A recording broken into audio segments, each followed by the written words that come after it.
Hola, ¿qué tal? Qué gusto que usted me ha acompañado a las 9:30 que tuvimos oración y ayuno.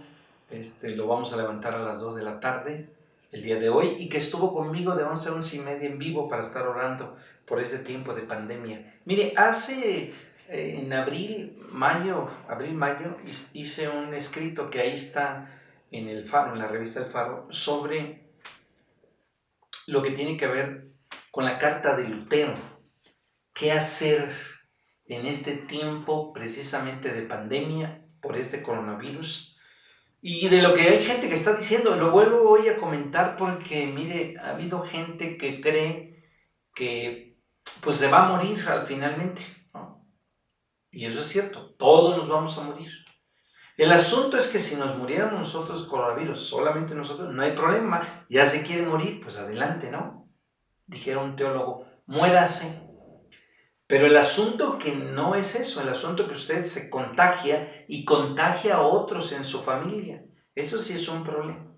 Déjeme orar por hoy hablar de lo que Martín Lutero diría hoy en día sobre respecto a esta pandemia que él la experimentó históricamente y de lo que hoy nos diría a nosotros. Oremos. Padre, oramos en el nombre de Jesús porque la carta de Martín Lutero nos ayuda hoy en día a tener un contexto de lo que hoy se hace en nuestras vidas. Habla a nuestro corazón a través del Espíritu Santo. En el nombre de Jesucristo estamos orando. Amén. Y estamos viendo, bueno, en relación a esta pandemia del coronavirus, ¿no? Hubo gente que creyó que no era cierto. Hoy gente que dice que ya se calmó y cuando no, sigue habiendo contagios. No es como una gripe, ¿eh? El contagio no es como una gripe, que aunque la gripe finalmente es contagiosa, pero el coronavirus todavía aún más todavía. ¿Y qué es lo que estamos haciendo hoy en día nosotros? Por eso es oportuno hablar de lo que el reformador Martín Lutero comentó. Lo vuelvo a repetir, a lo mejor usted y yo en alguno de los estudios del tiempo con Dios, cuando hablé de Martín Lutero. ¿Cuál debe ser la actitud del cristiano frente a esta epidemia? Y que finalmente le llevaba a algunos precisamente a morir. Y esto en 1527 el reverendo John Hess, líder de la Reforma ahí precisamente en una ciudad cercana donde se estaba llevando a cabo este problema de la pandemia, esta peste bubónica o esta peste negra que ya en un lugar cercano a Rusia se dio otra vez esta peste negra, que hoy ya está controlable, ¿no?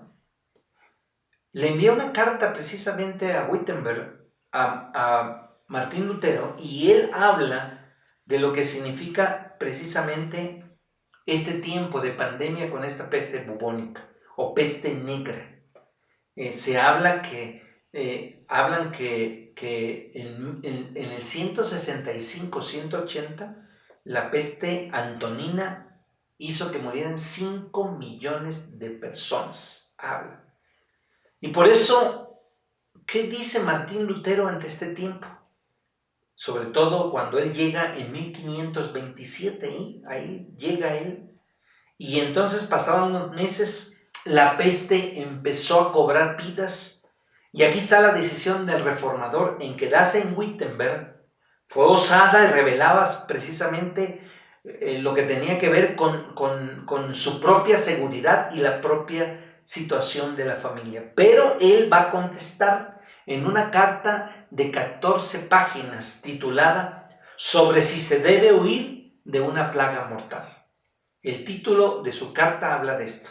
Y Martín Lutero tiene dos posiciones que en este momento se dan. Uno decía, si un cristiano no tiene razón para huir, mientras no tenía ni había ninguna razón para huir, y otros decían que sí deberían irse, o otros que deberían quedarse. Lo que hoy dice la gente, algunos, ¿no? ¿Por qué no estamos cerrando los templos? Porque pues esto es del César. El César, dale a César lo que es de César y a Dios. No, porque mire, los templos no se cerraron. La iglesia sigue caminando. Literalmente, así, a lo mejor el templo se cerró, pero la iglesia sigue caminando. Si la iglesia no lo conforman los templos, La iglesia son las personas. El cuerpo de Cristo somos las personas, no el templo. La iglesia sigue trabajando. La iglesia está ahora en las casas como comenzó al inicio. La iglesia primitiva no comenzó en templos, comenzó en las casas. Y una de las cosas que va a mencionar y que hoy quiero comentar nosotros es sobre lo que Martín Lutero argumentaría, que encuentra un rol de servicio a otros. Y lo primero es que se tiene un compromiso vocacional de no huir. Es como si yo aquí, que ahorita en Toluca, estamos en el segundo lugar del municipio con más muertes, tercer lugar con más contagios, y me voy pues donde no haya, ¿no? En el sur aquí del Estado de México, pegado a Guerrero, ahí no hay COVID, entonces me voy para allá. Hay un compromiso vocacional, no tendría que huir. Esa huida, Martín Lutero diría, es una desobediencia absoluta. Mire, ha habido muertes aquí en Toluca. ¿Y sabe lo que he hecho como pastor? Voy y atiendo ahí. Con medidas preventivas, voy con careta, con cubreboca. Pero hay algunos conciervos que me han preguntado, pastor, ¿yo debo ir? Le dije, ¿estás enfermo? Porque si estás enfermo de diabetes, de alguna, yo creo que no debes ir. Pero si no estás enfermo, ven. No hacemos culto, leemos la Biblia y oramos con la familia. Y ahí estamos, en una sana distancia. Martín Lutero decía esto: debe uno mantenerse firme ante los peligros de muerte. Esto quiere decir, como el caso de un hijo, cuando un padre no huye por dejar a sus padres, ¿no? Si sus padres se contagian, imagínense, nos vamos y los dejamos. No haríamos eso. No tendría que ser esto. Por eso los enfermos y los que están desahuciados necesitan un buen pastor que los consuele, que los fortalezca, que los administre precisamente durante este tiempo. Y lo que hago cuando la gente está pasando esto, en lo personal, si hay una administración, si yo no visito gente mayores, no paso a su casa para no ser un foco de infección yo, de no estar. Por eso decía Martín Lutero, es el pastor que alimenta a sus ovejas tanto físicamente como espiritualmente. Incluso Lutero decía, no se les puede negar la Eucaristía, no se les puede negar la comunión, se tiene que hacer. Para él había dos versículos claves. 1 Timoteo 5:8 dice, pero si alguno no provee para los suyos, especialmente para los de su casa, ha negado la fe y es peor que un incrédulo. Y 1 de Juan capítulo 3, 15 al 17, todo el que aborrece a su hermano es homicida. Y vosotros sabéis que ningún homicida tiene vida eterna permanente en él. En esto conocemos el amor, que él puso su vida por nosotros. También nosotros debemos poner nuestra vida por los hermanos. Pero el que tiene bienes de este mundo y ve a su hermano en necesidad y cierra su corazón contra él, ¿cómo puede morar el amor de Dios en él? Sobre todo en este momento. Lo otro, cuando nos quedamos, y que será esto pecado. Él sostenía que cualquier situación que traiga a mi vida mal en el mundo viene como castigo de Dios. Él decía, Martín Lutero.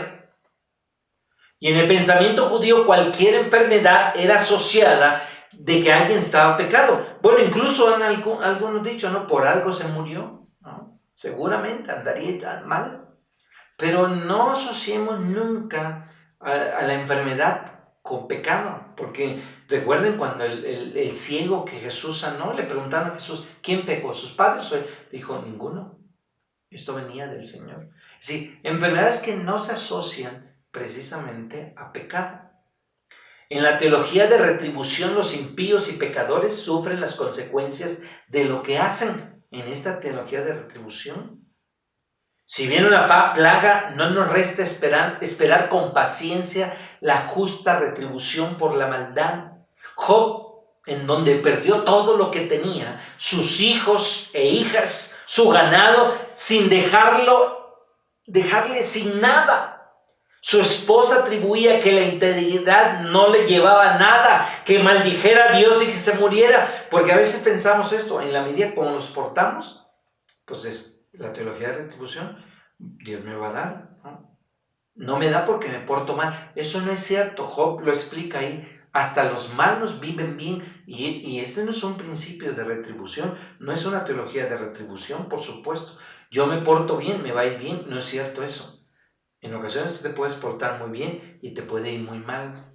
Y en ocasiones te puedes portar muy mal y te va muy bien. Entonces no es una teología de la retribución. El panorama, el huir, era una muestra de gran incredulidad. Lutero decía, si tú huyes, es que eres incrédulo. No podemos irnos de lo que está pasando. Pero entonces esperar el mal era una muestra de fe. Lutero expresó que se requiere tener una fe que tome más que leche espiritual para pensar y esperar en paz, mientras el terror está en todo que no pueda condenar en esta forma de ver la situación. Lutero anima a sus lectores a expresar a sí mismo el peligro de manera imprudente.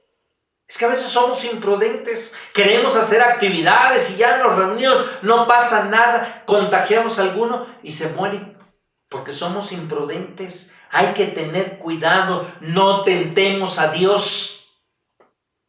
Piensas que no va a pasar nada y confías en esto, sobre todo los más jóvenes. Por eso en Toluca hoy se hizo que todos debemos traer cubrebocas. Si no lo traes, una llamada de atención. Pero la siguiente es una multa y la siguiente es cárcel. Para que todos aquí en Toluca traigamos cubrebocas. Cada uno debemos pensar. La decisión de traer sanidad o muerte a nosotros como seres humanos. Esto diría Lutero. Eso es ser orgullosos e irresponsables. Tal ignorancia en la inteligencia sobre los medios de gracia que Dios creó, y vamos corriendo directo a peligro, me contagio y resulta en suicidio. Mire, hace rato o ayer que estaba yo comiendo, estaba caliente ahí y entonces accidentalmente el brazo y el instinto, ¿no?, de quitar la mano. ¿Por qué no ponemos las manos en el fuego? ¿Por qué cuando sentimos hambre comemos? Porque si fuera así no hay que comer. Vea lo que va a pasar si no comen. O si sentimos frío, ¿qué hacemos? Nos tapamos, no queremos morirnos de hipotermia, no que nos tapamos. ¿Por qué no? No, pues me voy a destapar, pues no me tapo, así salgo. No como, total, a ver, porque trae consecuencias. Una de las cosas que tenemos que pensar, decía una persona, saludémonos de mano y de beso, porque si morimos de algo tenemos que morir. Sí, es cierto, un día vamos a morir. Pero eso es ser imprudente. Decía Dante Gebel, yo lo he comentado 2 o 3 veces. Dante Gebel decía, si es que esto significa que yo voy a decir a las personas que va a venir ahora y las personas mayores no van a entrar, los enfermos no, y voy a tomarle la temperatura, mejor no los reúno, que se queden en su casa. No voy a hacer algo así. Yo estoy de acuerdo en esto.